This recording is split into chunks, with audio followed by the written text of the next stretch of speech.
Prime Minister Anthony Albanese has announced a national gun buyback scheme targeting surplus, newly banned and illegal firearms. He's described it as the largest buyback since Howard-era reforms introduced in the aftermath of the 1996 Port Arthur massacre. States and territories will be responsible for collecting and processing the weapons and will split the cost of the scheme equally with the federal government. National Cabinet met on Monday to discuss ways to bolster gun laws. Mr Albanese also confirmed this Sunday, December the 21st, will be a day of reflection to honour the victims of Sunday's terror attack, with the National Day of Mourning to follow sometime in the new year. Here's some of what he had to say a short time ago. There are now more than 4 million firearms in Australia, more than at the time of the Port Arthur massacre, nearly 30 years ago. The government will introduce legislation to support the funding of this buyback scheme and meet the costs on a 50-50 basis with states and territories. We expect hundreds of thousands of firearms will be collected and destroyed through this scheme. Consistent with the approach that was taken in 1996, the government is proposing that states and territories will be responsible for the collection, processing and payment to individuals for surrendered firearms. The Australian Federal Police will then be responsible for the destruction of these firearms.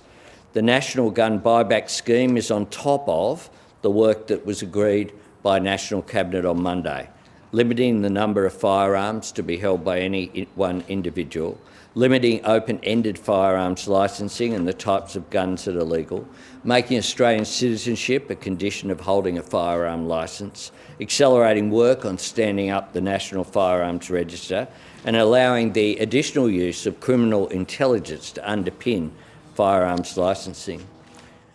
Meanwhile, the New South Wales government has announced it'll introduce the toughest gun laws in a generation to Parliament on Monday.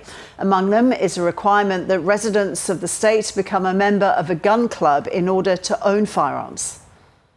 We will be restricting access to high-risk weapons and components, including straight pull and button release firearms, magazine capacity and limiting the number of firearms individuals can have. We'll be tightening licensing requirements with more frequent renewables and stronger identity checks. Strengthening police powers by removing the NCAT loophole that can expose sensitive intelligence.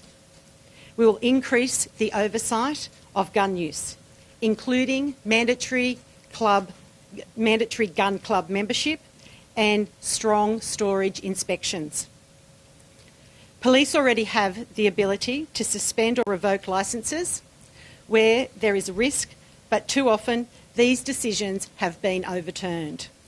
By removing NCAT on an appeal pathway, police will be able to rely on intelligence without fear of it being exposed. These changes give police greater confidence to act early and to act decisively.